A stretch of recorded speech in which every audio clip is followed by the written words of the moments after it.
माँ चली अमेरिका। निधि का नेचर बचपन से ही शर्मिला था।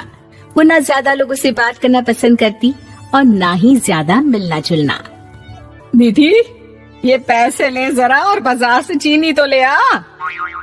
नहीं माँ, मैं नहीं जाऊंगी, मुझे शर्म आती है, आप ही चले जाओ ना। अरे पता नहीं क्या करेगी ये लड़की, जीवन में कभी कुछ किया ही नहीं सिवाय पढ़ाई और घर के कामों के। इसकी शादी भी आसपास ही कहीं करवा दो, दूर जाकर इसका गुजारा कैसे होगा।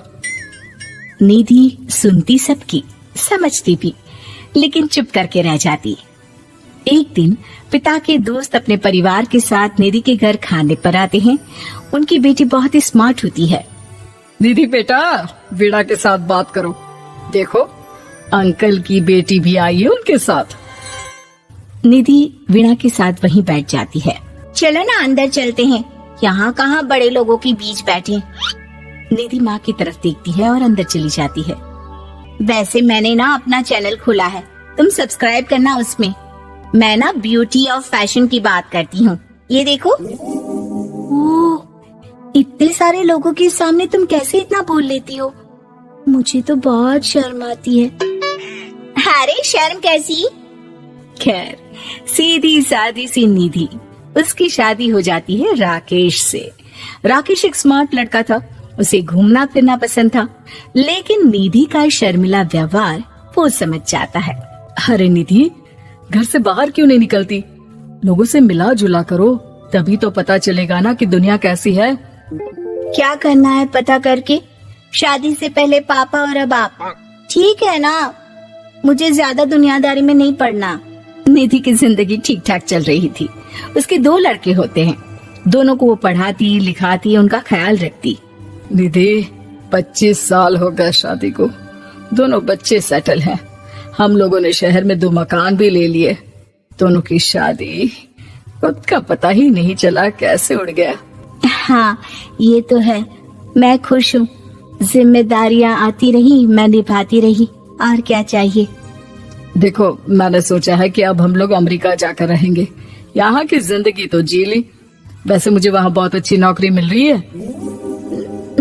मैं कैसे चलूंगी, मुझे वहाँ का कुछ नहीं पता। आप तो जानते हैं ना कि मैं घर से बाहर ही कम निकलती हूँ। अरे तो क्या हुआ, वहाँ भी घर में ही रहना है ना, मैं हूँ ना, नौकरी करूँगा।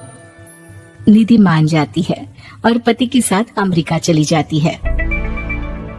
माँ, तुम्हारी बहू को बच्चा होने वाला है, तो क्या तुम 2 महीने के लिए यहाँ आ सकती हो? मुझे तुम्हारी बहुत जरूरत है, मैं टिकट भेज देता हूँ। हाँ हाँ, ये तो बहुत खुशी की बात है। मेरा भी मन सबसे मिलने का कर रहा था, पर क्या माँ पर? अब मैं आऊंगी कैसे? पापा से बात करती हूँ। देखो माँ, प्लीज बहाना मत बनाना, तुम जानती हो ना इस वक्त में मैं किसी पर भरोसा नहीं कर सकता हूँ। निधि पति को सारी बात बताती है। क्या आप भी चलेंगे? निधि, आने जाने में बड़ा खर्च हो जाएगा, ऊपर से मुझे यहाँ छुट्टी नहीं मिलेगी। बहू पर वक्त ऐसा है कि तुमको तो जाना ही पड़ेगा। मैं अकेले दुकान तक तो नहीं जा पाती, इतनी दूर भारत कैसे जाऊंगी, मुझसे नहीं होगा। लेकिन सबके कहने पर निधि को जाना ही पड़ता है। एयरपोर्ट में घबराई निधि एक मुसाफिर से कहती है, मैं ना भारत जा रही हूँ, दिल्ली जाने वाली फ्लाइट। सब मिलकर निधि की मदद करते हैं और फाइनली निधि भारत पहुंच जाती है, जहां बेटा उन्हें घर ले आता है।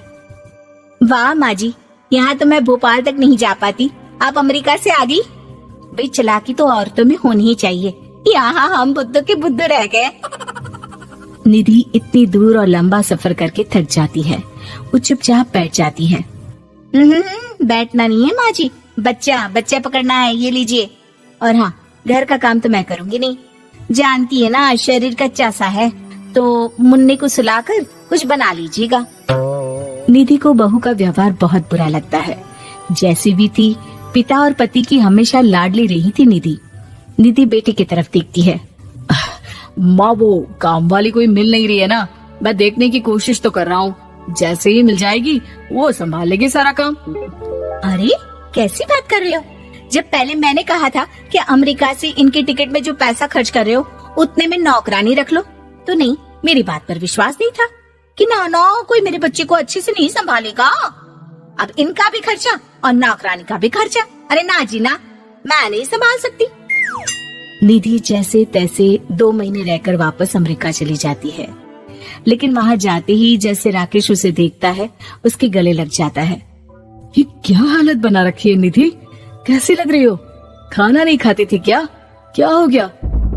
निधि पति से कुछ नहीं कहती, बस रोती ही चली जाती है। मैं नहीं चाहूंगी कभी भी भारत, आप मुझे हमेशा यहीं रखना अपने पास। राकेश बेटे को फोन करता है।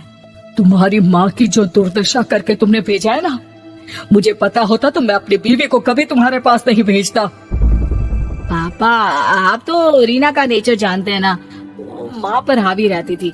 अब मैं तो ऑफिस चला जाता था, वो माँ पर जुल्म करती है और माँ भी इतनी सीधी है कि चुपचाप सहती रही। मुझे माफ कर दीजिए पिताजी। खैर, राकेश कहता भी क्या, प्यार दुलार के साथ अपनी निधि को संभालने में लग जाता है। लेकिन कहते ना, वक्त हमेशा एक सा नहीं रहता। अमेरिका में ही राकेश की मृत्यु हो जाती है और निधि अकेली रह जाती है। बड़ा बेटा कहता है, माँ भारत चलो ना, हम लोग साथ रहेंगे।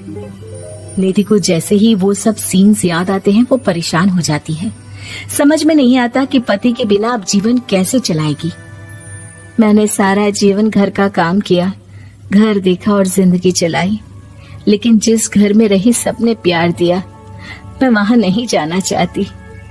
तभी राकेश जिस कंपनी में काम करता था उसका मालिक निधि के घर आता है।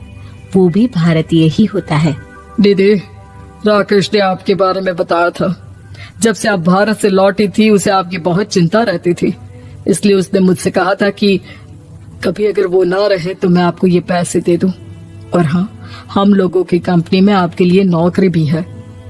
निधि पति के पैसे देखकर मन में तसल्ली करती है और नौकरी के लिए हाँ कर देती है। अरे पागल है क्या माँ, कैसे नौकरी करोगी? ये अमेरिका है, दिल्ली नहीं। वहाँ तो तुम घर से निकल भी नहीं पाती थी, यहाँ कैसे? मेरे पति, मेरे पिता मुझे खुश देखना चाहते थे। वो लोग जब तक थे मुझे किसी चीज के लिए ना फोर्स किया, ना कभी कमी होने दी। पर अब मुझे जीवन जीने के लिए घर से निकलना ही होगा। बेटा, तुम तो अगली फ्लाइट से भारत लौट जाओ, मैं यहीं खुश हूँ।